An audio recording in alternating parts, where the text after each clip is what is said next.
Hello, this is part 4, the fourth and final part in the little series on Anselm's 3 dialogues.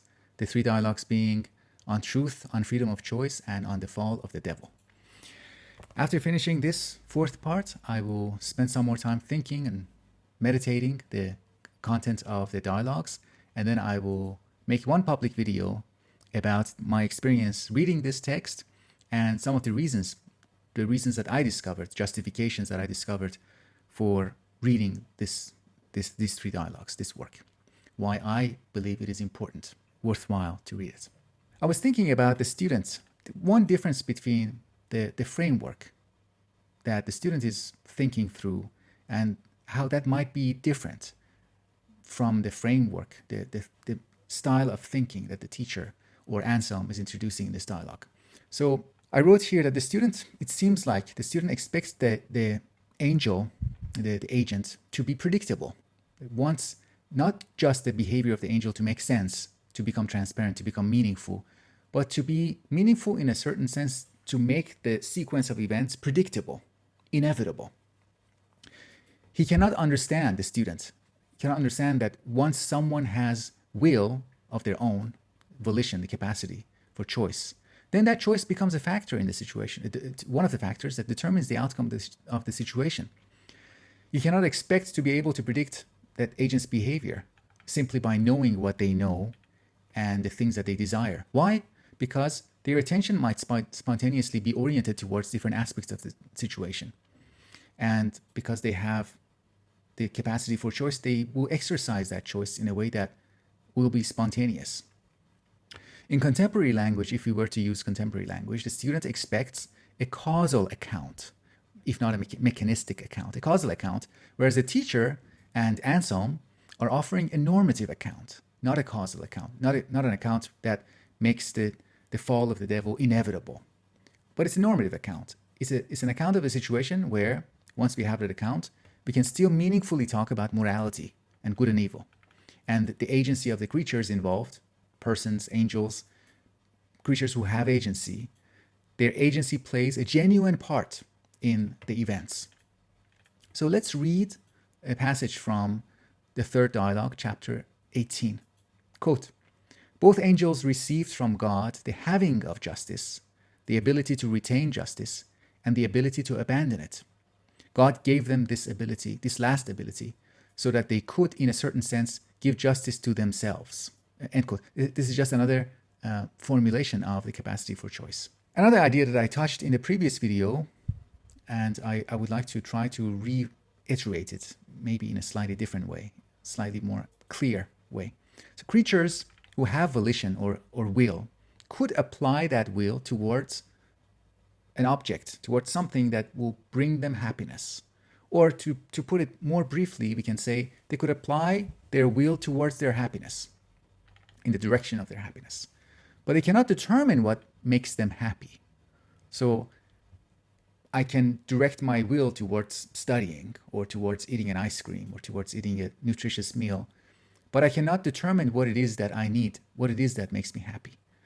The natural regularities, what is given, the so-called laws, according to which some things makes us happy and some things makes us miserable, those things are not determined by us. To those things we must submit. Therefore, if we direct or apply our volition towards anything other than what makes us happy, we will be miserable. In addition to that, something else that is important about Anselm's view is that the proper object of our will isn't just about the object. If we move toward that object, we will be happy. It's not just about the happiness. It is also about justice. The same thing that if we move towards it, we will attain or retain happiness, we will also retain justice. It will bring justice to us and to the world. And it is also truthful, which makes the dimension of truth and falsehood relevant. That's how we began the 3 dialogues. If we direct our will towards its proper object, then we are willing truthfully. We are living in truth, in our truth. So it is important for us to keep in mind those interrelated topics and dimensions, dimension of justice, truth, the capacity for choice. And Anselm doesn't just want to present these as individual statements, individual assumptions, positions, He wants to present them as interconnected. Here's a quote that actually explicitly highlights that. This is from the third dialogue, chapter 12.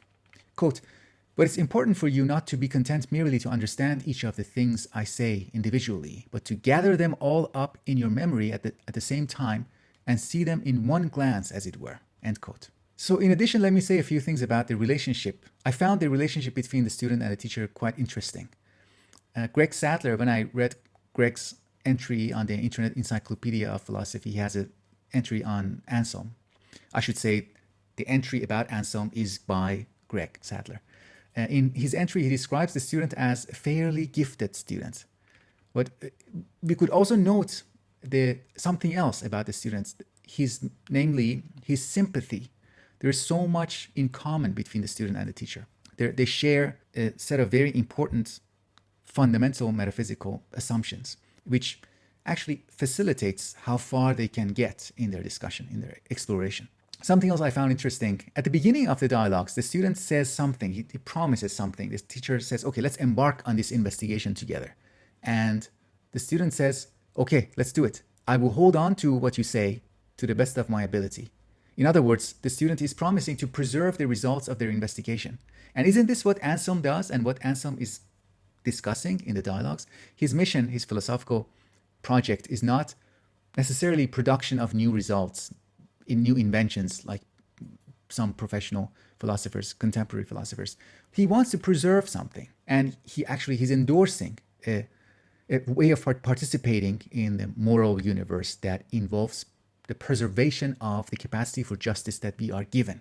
Now, some readers might, including myself, might wonder about the applicability and relevance of Anselm's work. There are at least 2 points that I found quite relevant and makes reading the dialogue very applicable. There are things that we can get out of this work by reading it. The first of those 2 things that I find relevant is this view of injustice or evil, viewing it as privation or lack, not as something, some concrete thing.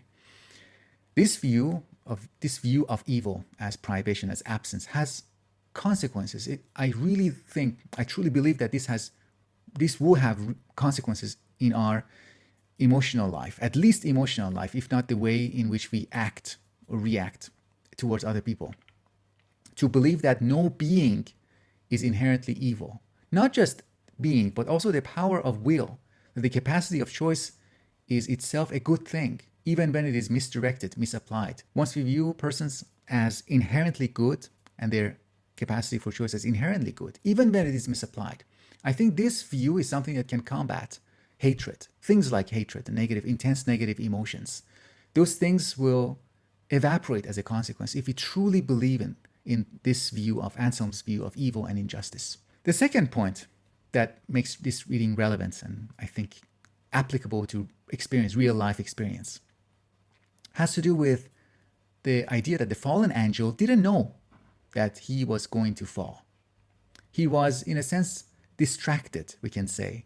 He tacitly believed something like he could have his cake and eat it too. He could play around with his capacity for choice. He could will in a way that extended beyond what was supposed to happen, what he was supposed to do, while at the same time avoiding punishment and preserving justice at the same time. That's kind of tacit assumption that he could have a cake and eat it too. And that way of proceeding on his part, it suggests a vanity. So his fault was vanity. And that's something that we could find ourselves in that situation. This can happen to me. This can happen to all of us.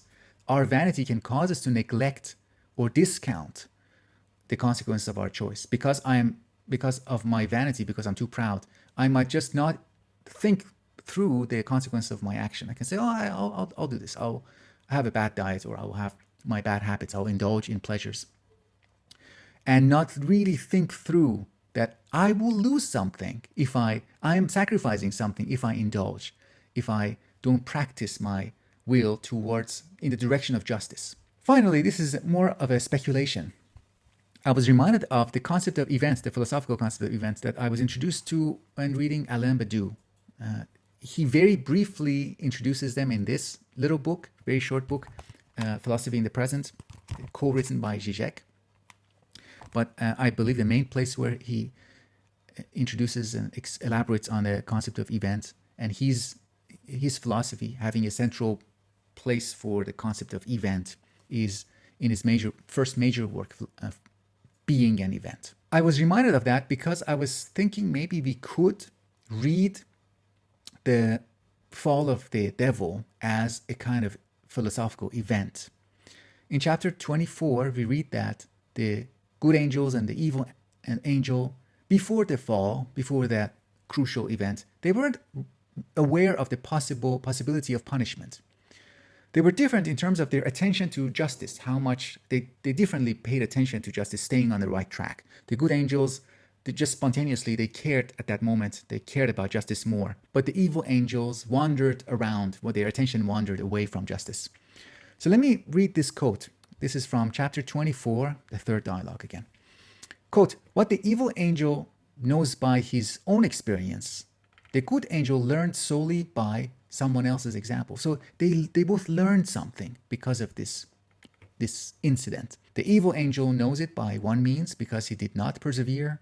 The good angel knows it by another means because he did persevere. Hence, just as the evil angel's knowledge is to his discredit, since his not persevering was blameworthy, so also the good angel's knowledge is to his glory, since his persevering was praiseworthy. So the bifurcation, the parting of ways between the good angels and the evil angels was something that really was brought into fruition. It was actualized due to this event.